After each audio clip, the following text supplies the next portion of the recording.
पिछले साल ये संकल्प हुआ था कि समग्र अटल नाम से हम साहित्य इकट्ठा करेंगे। तभी लगा कि बहुत महत्वपूर्ण जवाबदारी उठाई गई है और बहुत खुशी की बात है कि साल भर के अंदर अंदर इस प्रकार से आज कम से कम 2 चीज़ें तैयार होकर के आई हैं और जिनमें से भी खास करके डीवीडी बन करके आए और पूरा उनका व्याख्यान, उनके कुछ प्रमुख व्याख्यान मिले अटल जी के।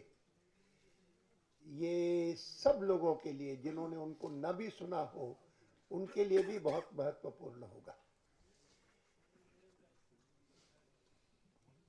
मैं स्वयं उन दिनों में राजस्थान में था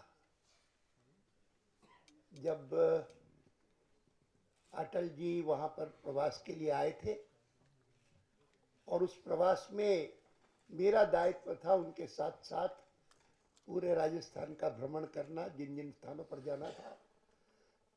और मैं अभी अभी सुन रहा था जब सुषमा जी को, और वो कह रही थी कि किस प्रकार से संसद में जब अटल जी बोलने वाले होते थे तब लोग अपना खिचड़ी और चाय और कॉफ़ी छोड़ छाड़ करके भाग करके वहाँ अंदर पहुँचते थे।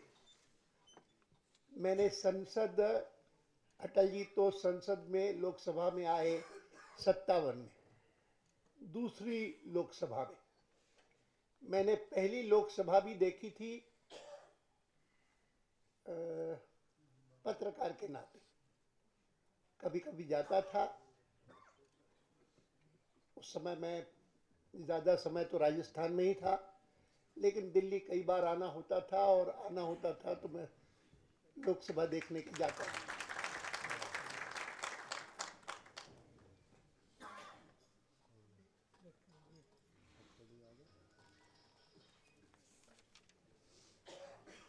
और मैं पहली लोकसभा और दूसरी लोकसभा का स्मरण करता हूं उत्कृष्ट वक्ताओं के नाते। पहली लोकसभा में अटल जी तो नहीं थे, लेकिन दो आउटस्टैंडिंग जो स्पीकर्स थे पहली लोकसभा के, उनमें से एक हमारे थे और दूसरे भी मुखर्जी थे। एक श्यामा प्रसाद मुखर्जी थे और दूसरे हिरेन मुखर्जी थे। और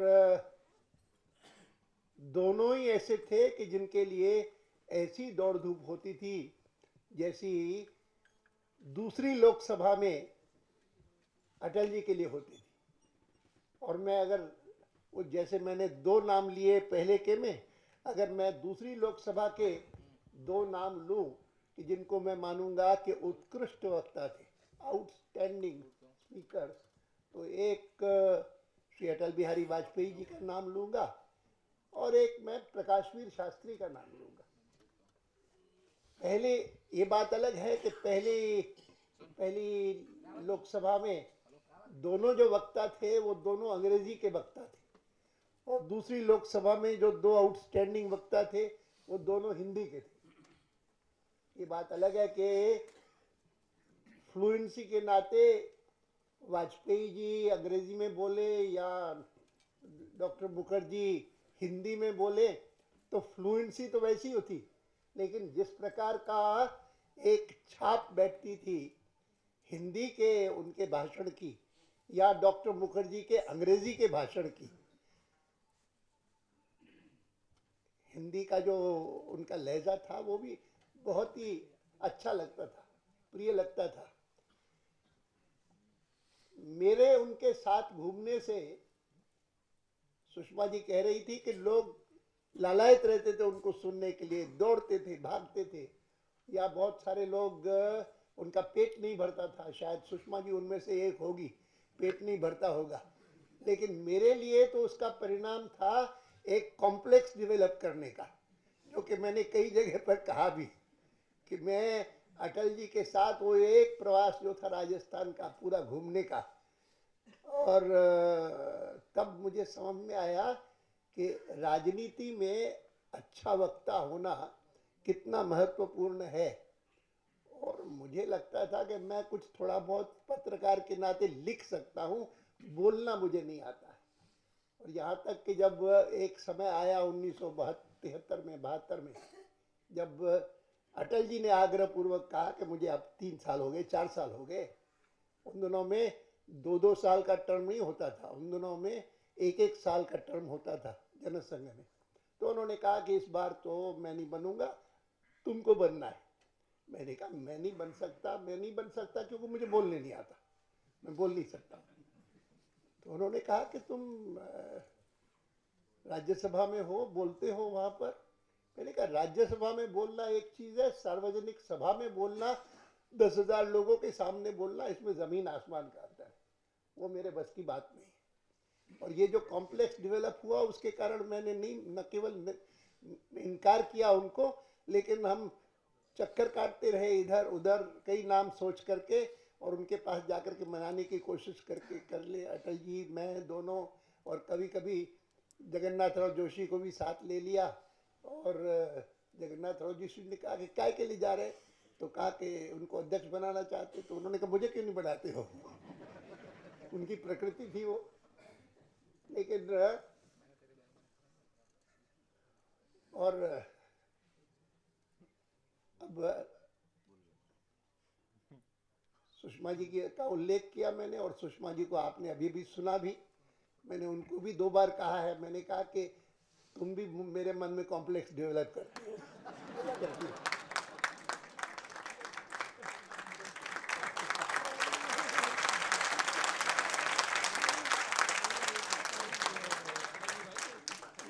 लेकिन मैं बहुत बहुत बधाई देता हूं जिन लोगों ने पिछले साल तय किया। मैं उस समय गया था उसी कार्य के लिए, विनय जी भी शायद साथ गए थे, सहस्रबुद्धे शायद बालाप्ते भी साथ गए थे। हम गए थे डॉक्टर अब्दुल कलाम के पास, उन्होंने एकदम स्वीकार किया कि हाँ ये बहुत अच्छा कार्य है, और इसीलिए मुझे चलने में कोई दिक्कत नहीं, और वो आए भी थे। आज मुझे खुशी है कि उसका एक महत्वपूर्ण कदम उठाया गया है, और वो बड़ी सुंदरता के साथ आयोजित भी हुआ है यहाँ पर। मुझे विश्वास है कि ये जो प्रयत्न है वह प्रयत्न और आगे बढ़ेगा।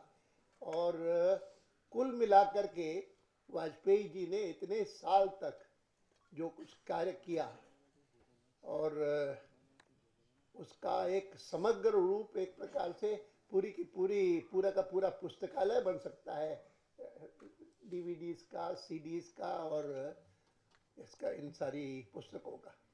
बहुत बहुत बधाई।